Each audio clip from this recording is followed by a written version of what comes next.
Hi everyone, for today I'm going to be giving an idea of assessment effectively, how to assess effectively in a remote setup. My name is Emie Baylon and I am a faculty from De La Salle Santiago Isabel, and it's a privilege to be with you for this evening. So my job for today, as mentioned, is to give you assessment and how to effectively do that in remote setup, and at the same time provide you ways on how to give feedback, what's its importance, and how will we be able to ensure that feedback can be given effectively in a remote setup. So allow me to contextualize first assessment in the knowledge or in the language of Dr. Lorna B. Earle in her book, Rethinking Classroom Assessment with a Purpose in Mind.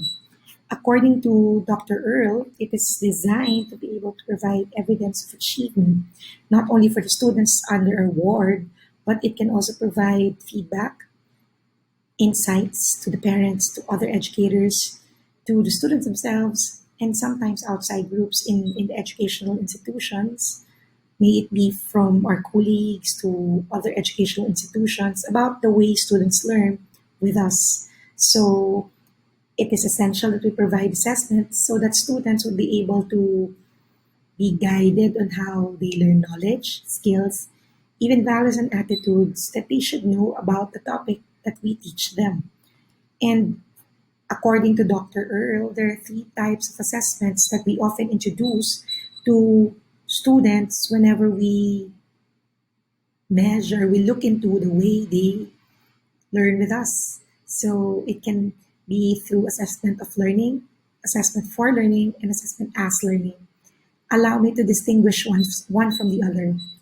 Assessment as learning is a way for us to be able to be given an insight on how students discover themselves and how students learn from the way they learn and how they develop metacognition and how they would be able to reflect that metacognition in their everyday lives. So through assessment as learning, we provide students an avenue to discover the their knowledge about how they learn and how will they be able to improve the way they learn as they continue undergoing assessment. So that's assessment as learning.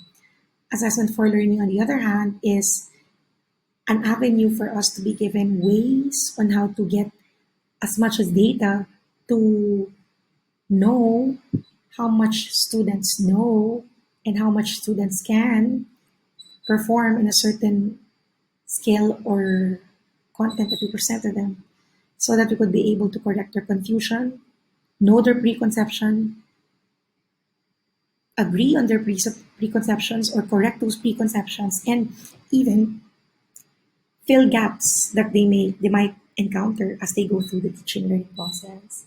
So in assessment for learning, we provide them avenues to correct themselves, improve the way they learn, and at the same time confirm to them what they know and what they can do so that they could utilize that as a motivation so that they could continue learning. And lastly, assessment of learning is an avenue for us to be able to really confirm if the students are really ready to be able to go up the ladder.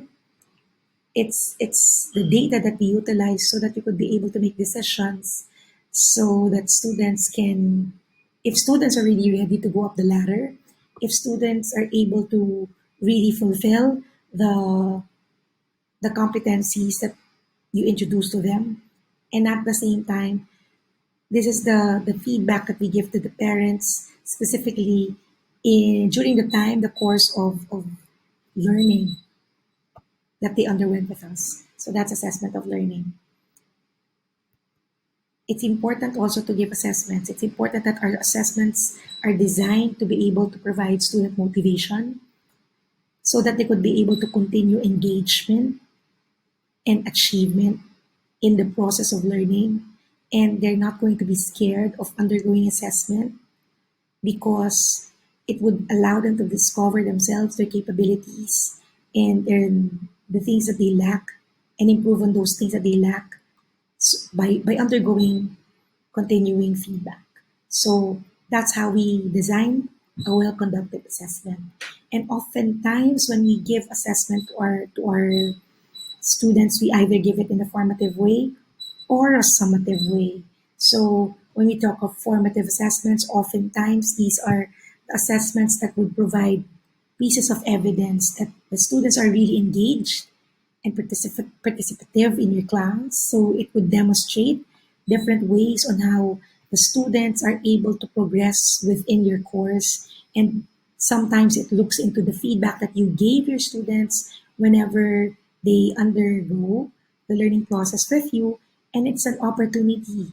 When you provide formative assessment, it provides an opportunity for students to really apply the knowledge and skills and even values that you're teaching them so that they could be able to really correct the things that they lack or improve on the way they lack and strengthen those things that they're good at. So that's formative assessment. Oftentimes you give that any time in the learning process so that along the course that you give them, they can already be given insights on how to improve themselves.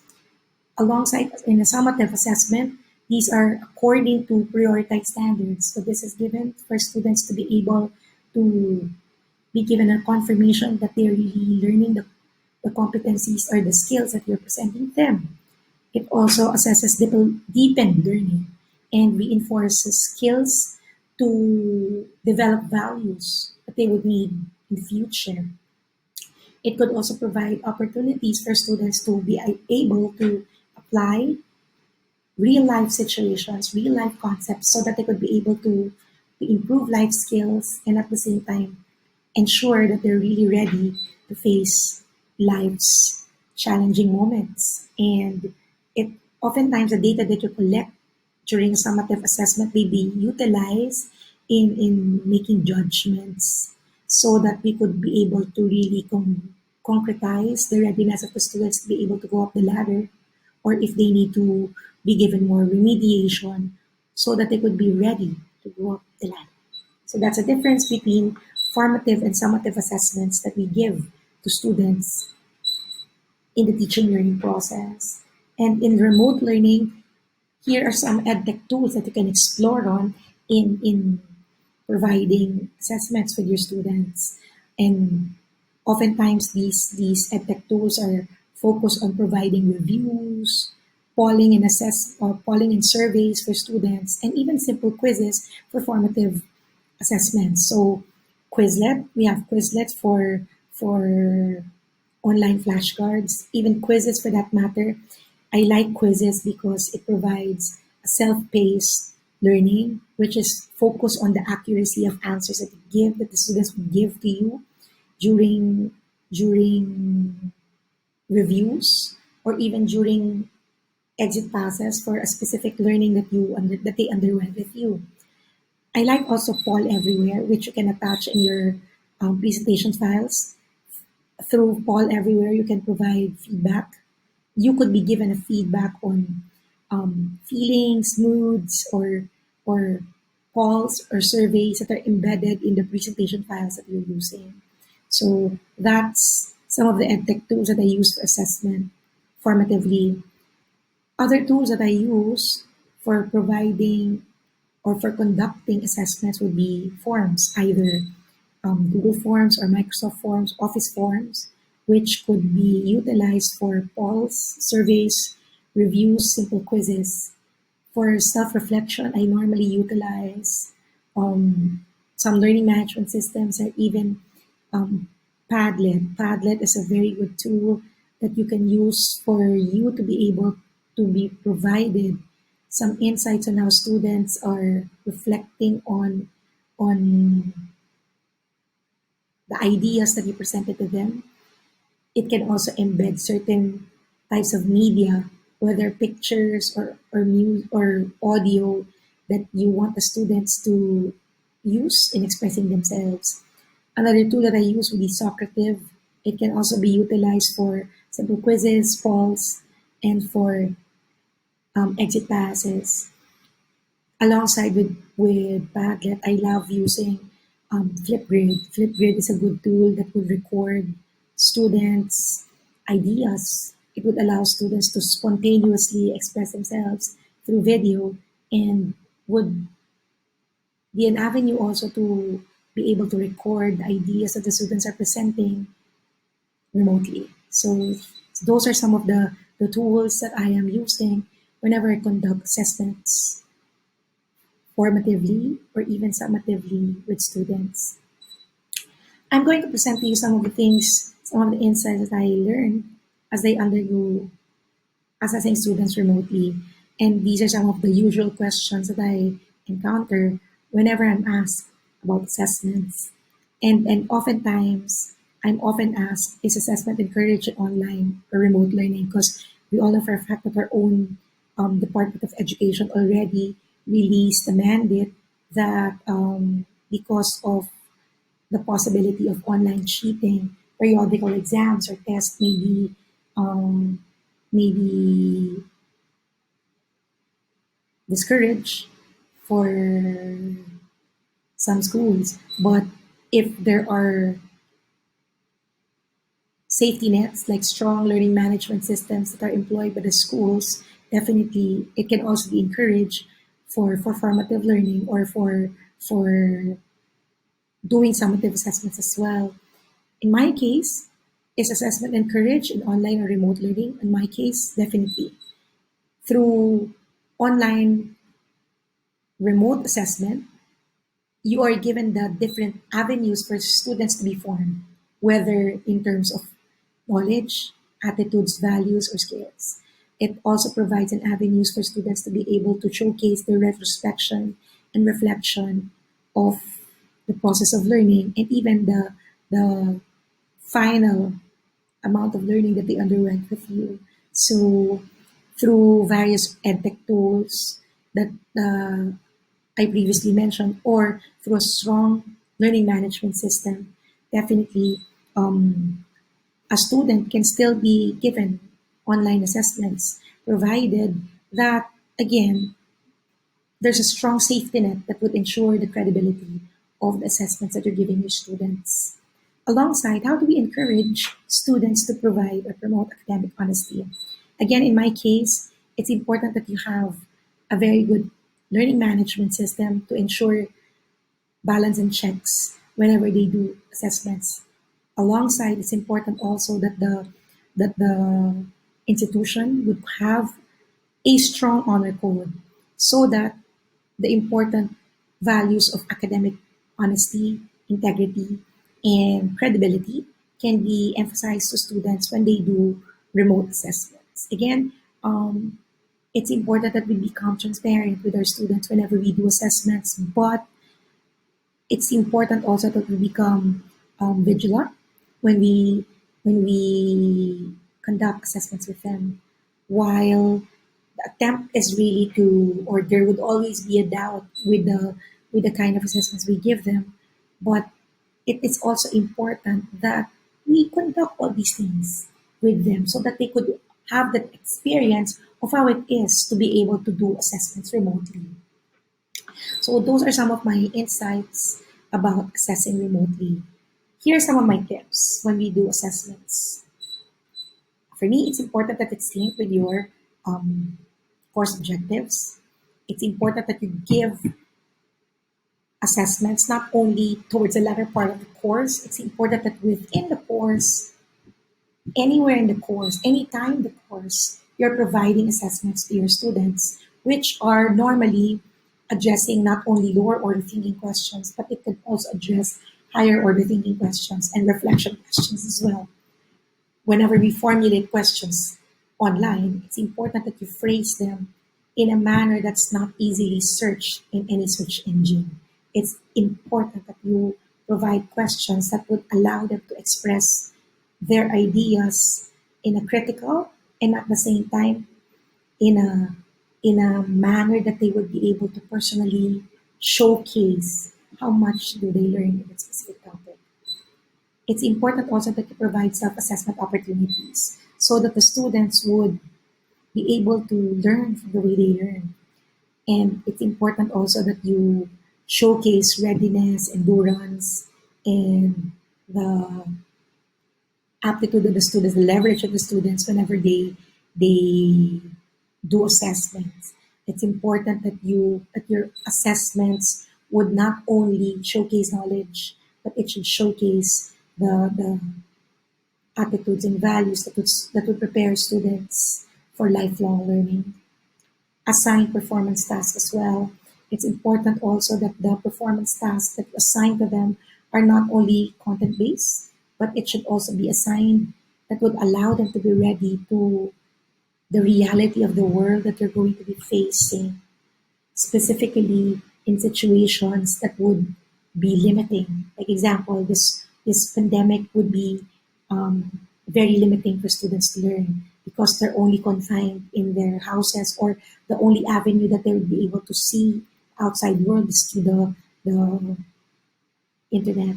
But if we provide performance tasks that would enable them to explore the realities, even with the limitations that they're having, it will be amenable. It will be a recommended way for them to be able to do, so that you also develop um, lifelong learning with them. And lastly, manage a task assigned to the students. Remember, our students are not yet adults, or maybe are some of them would look like adults, but skill wise, they're not yet adults. So bombarding them with so much work will not challenge them, but instead, sometimes it would be detrimental to them because it might affect their social emotional learning, and at the same time would affect their physiological needs, because some of them, in order for them to comply, would not sleep or would not even eat just to be able to do the work that you assign them. So it's important that we also manage our the tasks that we give them, and even our expectations, so that we could be able to level off the kind of deliverables their students would have. In assessment, it's important also that we give feedback. What are feedback, or what is feedback? It's an information that we give, or even a technology tool can give, so that whoever is receiving the feedback can improve the way they learn, can improve the way they perform, and can improve knowledge and skills and even attitudes that they have, so that they could continue the processes that they're undergoing. And why are feedback important? Because it is the most important feature of teaching and learning experience. And through feedback, teachers can practice ways on how to improve student learning. It can support motivation. It can make students motivated in doing and continuing learning. It can also support the continuing development of the cognitive processes of students, so that they can render better performance.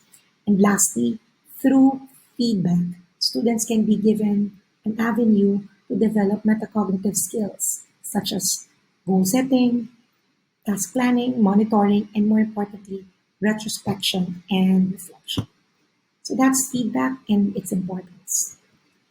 Normally, when we do feedback, it can be given in our process in education. It can be given in the planning stage. So we call that FIDA.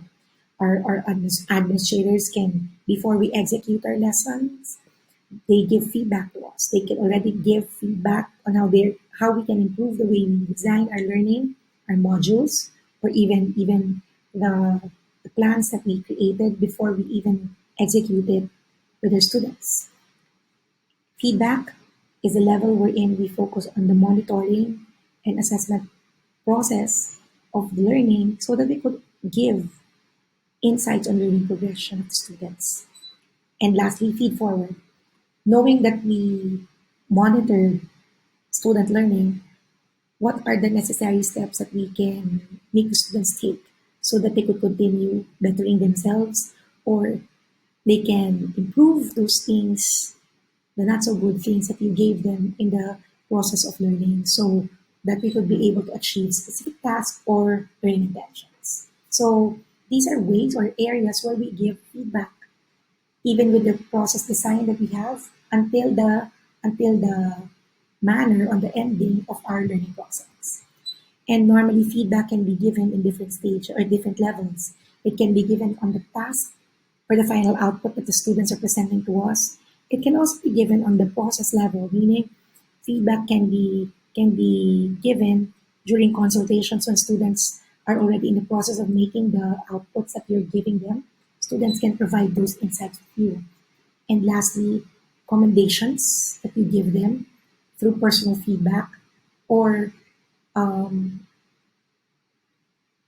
criticisms, constructive criticisms that you give them so that they could improve work can also be part of personal level so that they could improve the way they learn and at the same time be not only be gritty because they are receiving um, ways on how to be able to improve themselves and face difficulty in the process. And by understanding the difficulties that they undergo, they would be able to also not only empathize for themselves, but also understanding how people, understanding how it is to be able to put themselves in the shoes of others. So those are levels of feedback. Those are levels where we can give feedback in the learning process.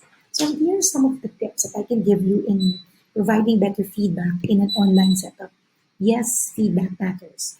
It really matters because the kind of feedback that we give can make or break our students. So first and foremost, it's important that we provide quality feedback.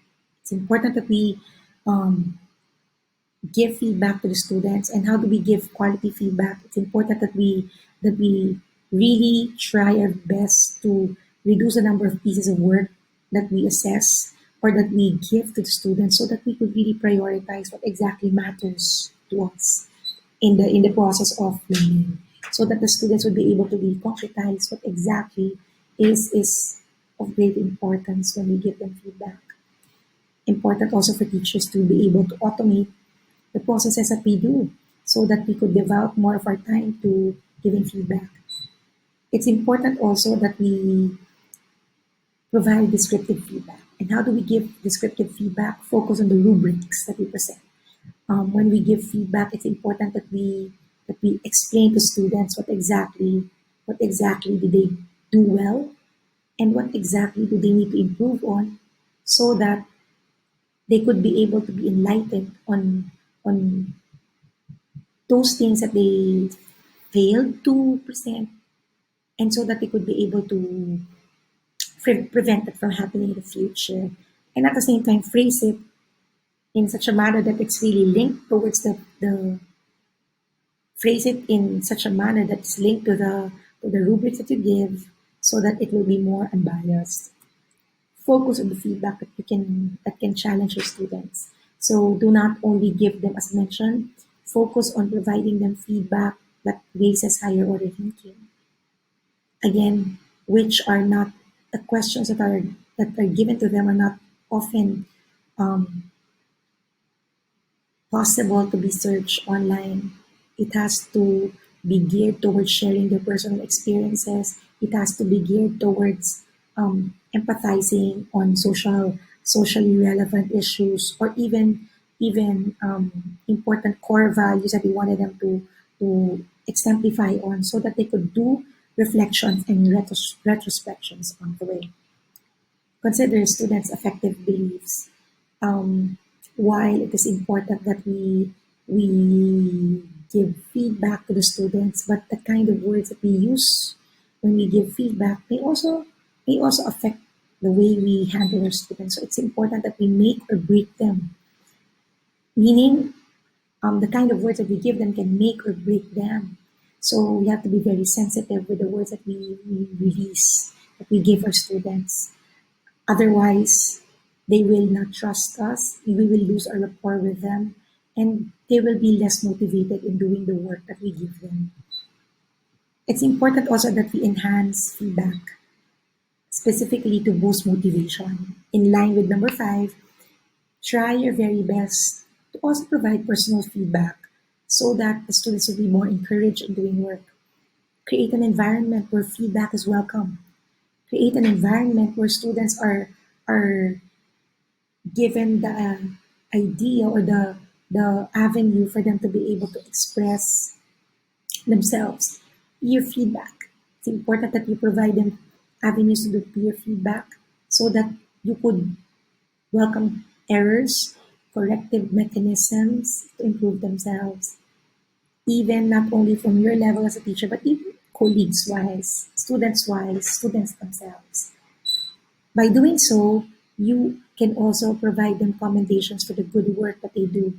Give students an ownership of their own learning. So make them make them feel that they really own, that they really did an excellent job in learning. So provide commendations, provide avenues for them to be able to really express the way they do work, and involve the people around them, even the parents.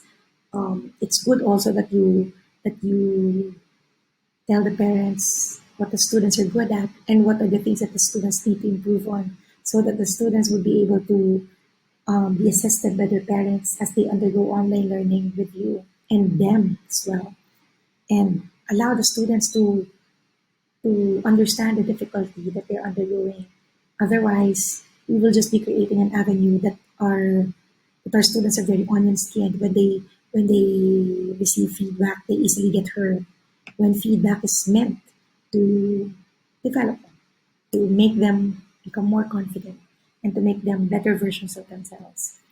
Lastly, when we give feedback, it's important to consider cultural preferences, because oftentimes um, when we give feedback, it's not a one size fits all feedback. That's why it's important that when we give feedback, we stick on the rubrics that we gave. Try to be more descriptive about it and less personal about it, so that we don't become too biased when we give feedback. Again, allow me to emphasize that the kind of feedback we give our students can make or break them. That's why feedback really matters, specifically in developing social emotional learning of our students. So today, it is really my honor to provide you an insight on how to do assessment, remote assessment, and feedback in a remote setup. Thank you very much for listening, and have a great day.